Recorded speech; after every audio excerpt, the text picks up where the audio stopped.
paz do Senhor, irmãos. Glória a Deus por mais esta segunda-feira. Hoje nós vamos falar sobre a passagem em que Jesus e Nicodemos têm um breve diálogo.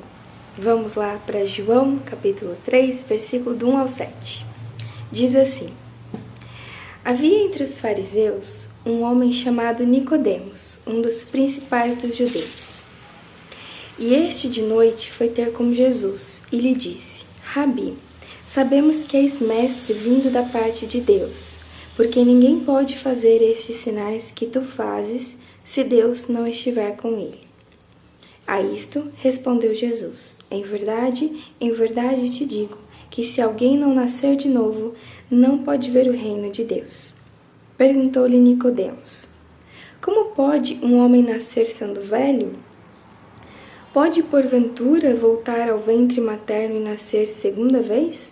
Respondeu Jesus: em verdade te digo, quem não nascer da água e do Espírito não pode entrar no reino de Deus.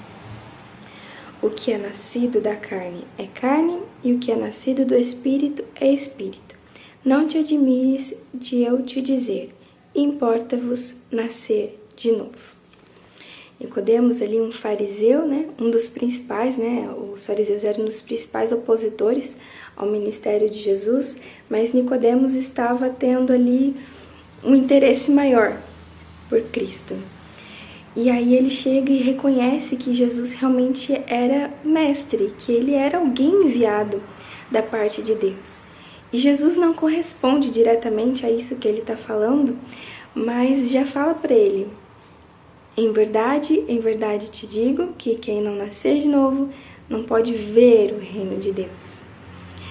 E aí Nicodemos questiona, Como é que pode alguém nascer de novo? Ele vai voltar para o ventre da mãe? Claro que Nicodemos, ele era um doutor da lei, Ele não estava entendendo isso de maneira literal, mas ele estava começando a entender onde é que Jesus queria chegar quando estava falando sobre nascer de novo, e que é um recomeço. Nicodemos estava entendendo que Jesus estava falando de um recomeço, de que alguém, quando para ver, para entender o reino, ele precisa recomeçar. E recomeçar implica abandonar aquilo que acreditava, que seguia, que achava que era certo, e aí então seguir ao Senhor Jesus, É viver de acordo com as verdades que o Senhor Jesus estava ensinando. E no versículo 5, ali um pouquinho depois, Jesus vai falar que quem não nascer da água e do Espírito não pode entrar no reino de Deus. E aí, para a gente entender melhor essa partezinha, nós vamos lá para o livro do profeta Ezequiel, no capítulo 36, no versículo 25 ao 27, ele vai falar um pouquinho sobre isso. Diz assim: essa aqui é uma profecia que Deus estava dando ao profeta Ezequiel em relação ao povo de Israel. Fala assim no versículo 25: Aspergirei água pura sobre vocês, e ficarão puros. Eu os purificarei de todas as suas impurezas e de todos os seus ídolos. Darei a vocês um coração novo e porei um espírito novo em vocês. Tirarei de vocês o coração de pedra e lhe darei um coração de carne. Porei o meu espírito em vocês e os levarei a agirem segundo os meus decretos e a obedecerem fielmente às minhas leis. Então aqui a água, a mesma água aqui de Ezequiel, a mesma água lá do Evangelho de João, está falando sobre uma purificação, sobre um lavar, sobre tirar as impurezas, tirar as idolatrias. E aonde é que reina, onde é que mora essas idolatrias, essas impurezas? Na nossa mente, E aí, aqui o Senhor estava falando de um lavar de mente, uma mudança de mente. E o Senhor Jesus, lá no Evangelho de João, está falando também a mesma coisa. O nascer da água seria uma mudança de mente, uma mudança de convicções. E aí quando fala que o Senhor vai tirar esse coração velho e vai colocar um coração novo, é porque o coração velho, ele já não é capaz, né? Ele já não era capaz de obedecer à vontade de Deus, de seguir, de andar como Deus queria.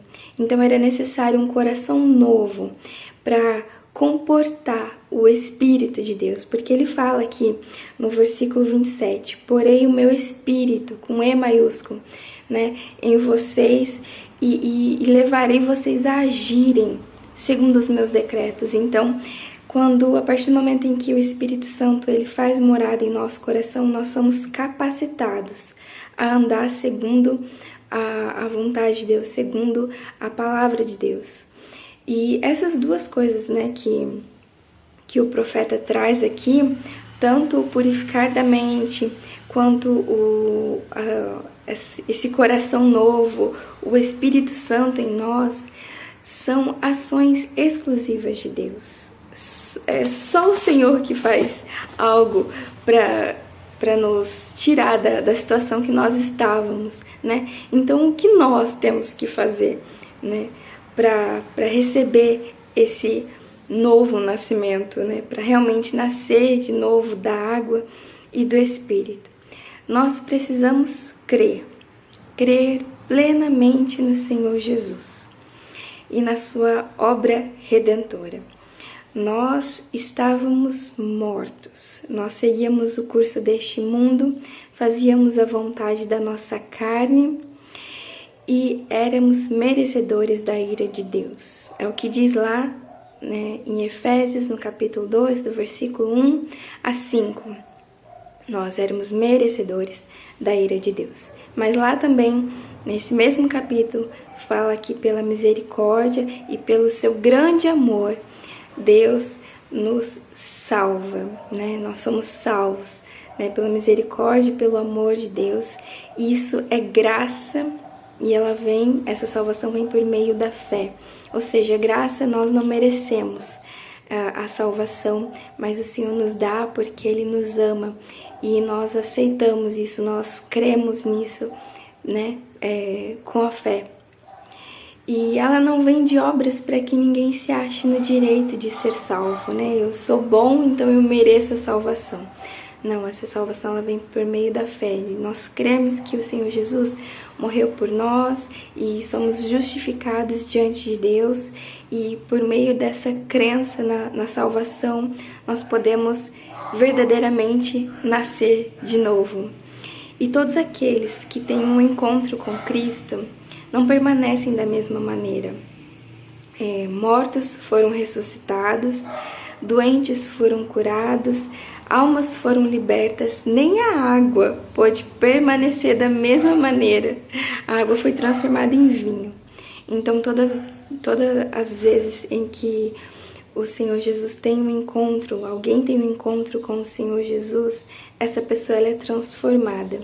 E é isso que eu queria destacar nesse devocional. Quando nós temos um encontro com Cristo, é impossível permanecer da mesma maneira, porque onde o Senhor Jesus chega, a mudança de vida, a transformação, a libertação, a nova vida, né? Nós somos feitos novas criaturas, né? Porque o Senhor Jesus ele veio para que nós tivéssemos vida e a tivéssemos em abundância. E eu finalizo com as palavras do apóstolo Paulo, dizendo que estou convencido de que aquele que começou a boa obra em vocês vai completá-la até o dia de Cristo Jesus. E é isso, meus irmãos. Deus abençoe vocês e uma ótima semana.